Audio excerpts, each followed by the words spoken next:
तुमने पुकारा और हम चले आए, साथ में प्रेफरेंस शीट की टिप्स भी लेकर आए।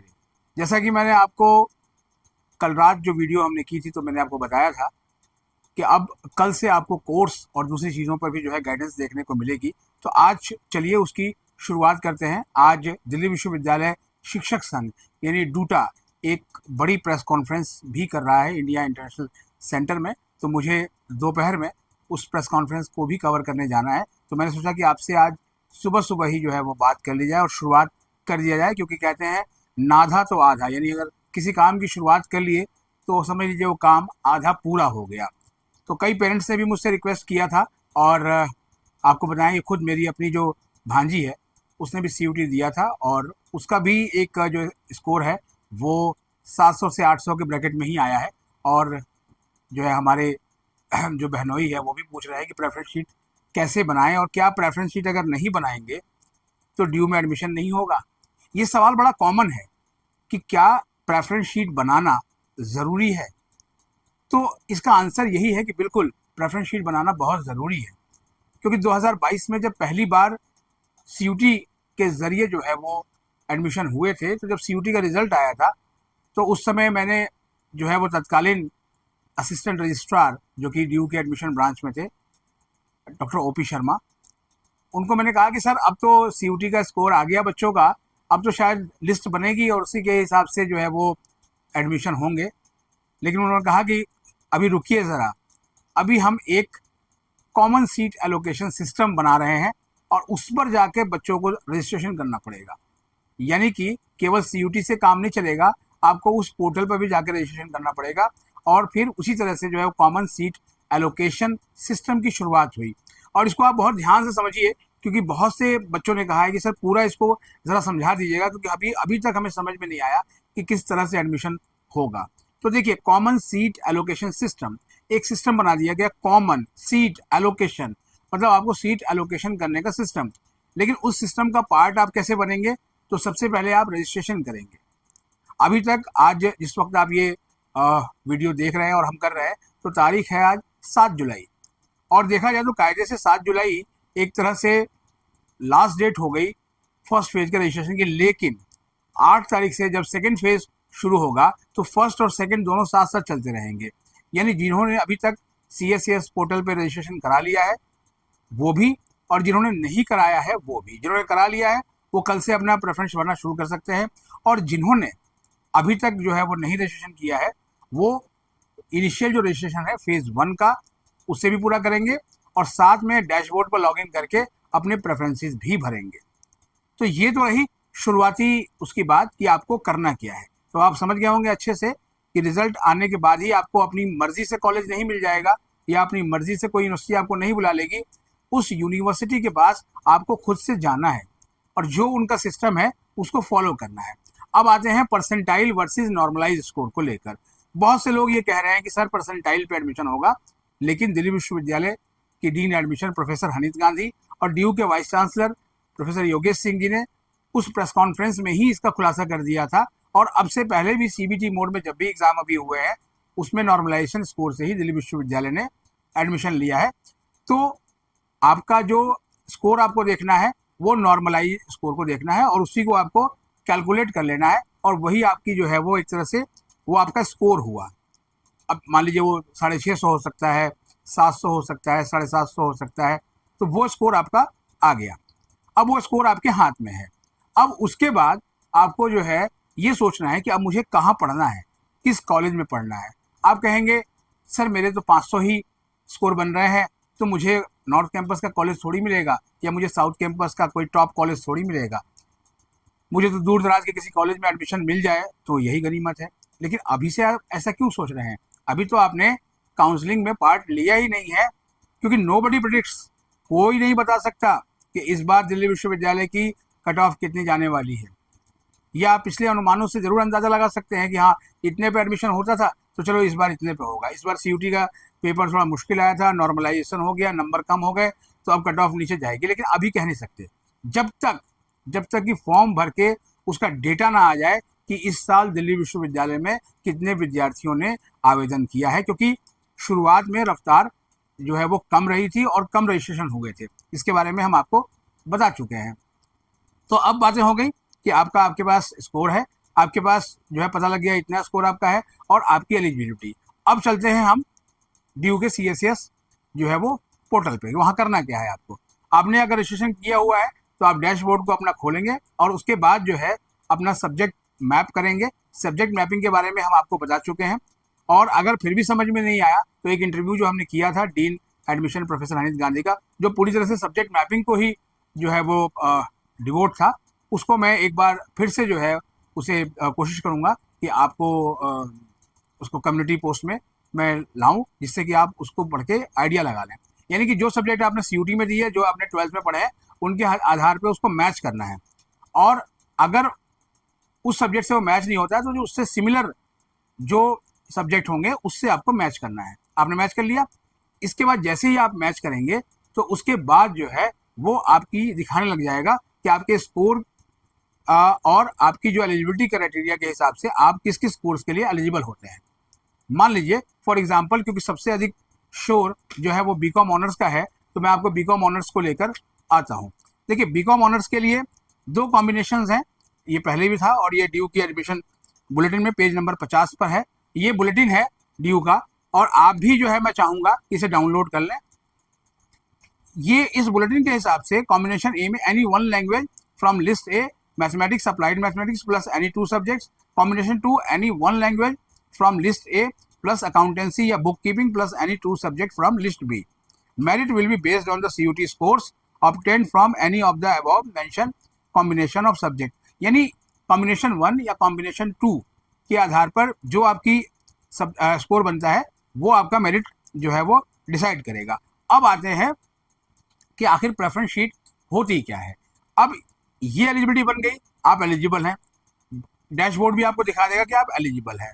अब कॉलेजों की पूरी जो है वो लिस्ट आपको भरनी है, लेकिन रुकिए ज़रा, सारे कॉलेजों की लिस्ट नहीं भरनी है। प्रेफरेंस शीट में आपको वही कोर्स और कॉलेज भरना है जहां आपको पढ़ना है। ये बहुत अच्छे से ध्यान रखिएगा, क्योंकि अगर आपने प्रेफरेंस शीट में कोई ऐसा कॉलेज या कोर्स डाल दिया और अगर वो आपको मिल गया तो फिर आप उसे चेंज नहीं कर पाएंगे, ये ध्यान रखिएगा। और आपको उसी में पढ़ना पड़ेगा। ये बहुत शुरुआत में ही हमने आपको बताया था। इसका एक एग्जाम्पल मैं एक स्टूडेंट से बताता हूँ। एक स्टूडेंट दिल्ली विश्वविद्यालय के बहुत ही नामी कॉलेज में जो है वो बच्ची पढ़ती है और उसने अपना 2nd नंबर का प्रेफरेंस जो है वो डाल दिया BSc कंप्यूटर साइंस। बच्ची कॉमर्स की रही और 1 नंबर पे जो है उसका SRCC था, जनरली जो कॉमर्स के बच्चे सामान्य रूप से रखते हैं। उसको 2nd वाली प्रेफरेंस मिल गई और वो बच्ची CBSE के जो है वो टॉप 5 बच्चों में थी, यानी बहुत अच्छा स्कोर था उसका। लेकिन आपको भी पता है कॉमर्स के लिए बहुत ज़्यादा जो है वो मारामारी पिछले काफ़ी सालों से है। जो स्थिति कभी कुछ साल पहले साइंस कोर्सेज के ड्यू में होती थी, अब वही स्थिति जो है वो कॉमर्स को लेकर है। उसको 2nd नंबर की प्रेफरेंस अलॉट हो गई, यानी वो बच्ची जो है समथिंग A कॉलेज में पहुंच गई और जाना था उसको A+ वाले कॉलेज में और पढ़ना था बीकॉम ऑनर्स, लेकिन उसको मिल गया BSc कंप्यूटर साइंस। अब आप सोचिए कि उसके साथ कितनी ब्लंडर मिस्टेक जो है हो गई, क्योंकि उसके ऊपर हायर प्रेफरेंसेस में सिर्फ एक कॉलेज था, वो Hansraj college, sorry SRCC college. तो वो SRCC कॉलेज में जो है वो नहीं जा पाई, क्योंकि नेक्स्ट एलोकेशन राउंड में उसकी सीट अपग्रेड हुई ही नहीं और वो जो है A कॉलेज में ही रह गई। अब 2 रास्ते थे उसके बाद, या तो वो जो है वो विड्रॉ ले लेती, तो विड्रॉ लेती तो फिर किसी उसमें नहीं आ पाती, क्योंकि इसके ऊपर की कोई उसकी प्रेफरेंस ही नहीं थी और जो थी वो उसको मिल नहीं सकती थी अपने मार्क्स के अकॉर्डिंग, क्योंकि फ्रैक्शंस ऑफ मार्क्स की वजह से जो है वो उसका वहाँ तक नहीं हुआ। तो ये प्रेफरेंस शीट इतना बड़ा रोल प्ले करती है कि इसलिए इसको स्मार्टली बनाना बहुत ज़रूरी है। अब क्यों बता रहा हूँ आपको, सबसे पहले प्रेफरेंस शीट बनाने के लिए आप दिल्ली विश्वविद्यालय का जो ये बुलेटिन है इसको अपने सामने रखिए। आप देखिए कि किन किन कोर्सेज के लिए आप जो है एलिजिबल हैं, क्योंकि हर कोर्स के ऊपर सबसे पहले एक बॉक्स में क्राइटेरिया लिखा हुआ है कि किस लैंग्वेज और कितने डोमेन सब्जेक्ट को जोड़ के उसकी एलिजिबिलिटी बनती है। अगर आपकी वो एलिजिबिलिटी बनती है तो इट मीन्स आप उस कोर्स के लिए जो है वो एलिजिबल हैं। अब देखिए, अब मान लीजिए कि आपकी बीकॉम ऑनर्स के लिए एलिजिबिलिटी बनती है। क्यों? क्योंकि बीकॉम ऑनर्स में केवल कॉमर्स के विद्यार्थी ही नहीं आते हैं, इसमें साइंस के विद्यार्थी भी आते हैं, क्योंकि क्राइटेरिया क्या कहता है, एनी वन लैंग्वेज इंग्लिश हो गई, उसके बाद मैथमेटिक्स या अप्लाइड मैथमेटिक्स, और any two subject from list B, और लिस्ट बी में जो है वो सारे जो है वो मेन डोमेन सब्जेक्ट अवेलेबल है। तो यानी कि साइंस वाले भी जो है वो बीकॉम ऑनर्स में आ सकते हैं। अब आप देखेंगे कि इस बुलेटिन में जो कॉलेजेस की लिस्ट है, जैसे बीकॉम ऑनर्स इस लिस्ट के मुताबिक 55 कॉलेजों में पढ़ाया जाता है, 55 यानी 55, और अलग अलग सीट्स हैं। पूरी सीट मैट्रिक्स इसमें दिया हुआ है कि यूआर में कितनी है, ओबीसी एनसीएल में कितनी है, SC ST EWS, Sikh minority, Christian, PWBD, और चिल्ड्रन ऑफ वॉर विडो, और कश्मीरी माइग्रेंट्स। तो ये सारे क्राइटेरिया है। इसके अलावा सुपर न्यूमररी कोटा है। सुपर न्यूमररी मतलब स्पोर्ट्स ईसी है जिनके, उसमें आज हम जो है वो ये भी कोशिश करेंगे, हमने अपॉइंटमेंट लिया है डीयू के director sports doctor Anil Kumar कलकल से कि वो बच्चों को स्पोर्ट्स कोटा के बारे में भी जो है वो बताएं, और कोशिश करेंगे कि वो वीडियो इंटरव्यू के बाद जितनी जल्दी हो सकता है हम लेकर आने का प्रयास करेंगे। तो अब देखते हैं, इसमें एक नंबर पे जाहिर बात है कि जो नेमिंग होती है वो अल्फ़ाबेटिकल ऑर्डर में होती है, और गलती यहीं पर होती है स्टूडेंट्स के साथ कि जो अल्फ़ाबेटिकल ऑर्डर में होता है वो एज इट इज़ अपनी प्रेफरेंसेस में रख देते हैं। ये मैंने अपने बीते सालों के रिसर्च से पाया। जैसे ए यानी अदिति कॉलेज, बी यानी भगिनी निवेदिता कॉलेज, ये दोनों कॉलेज जो है दिल्ली के आउटस्कर्ट पे हैं।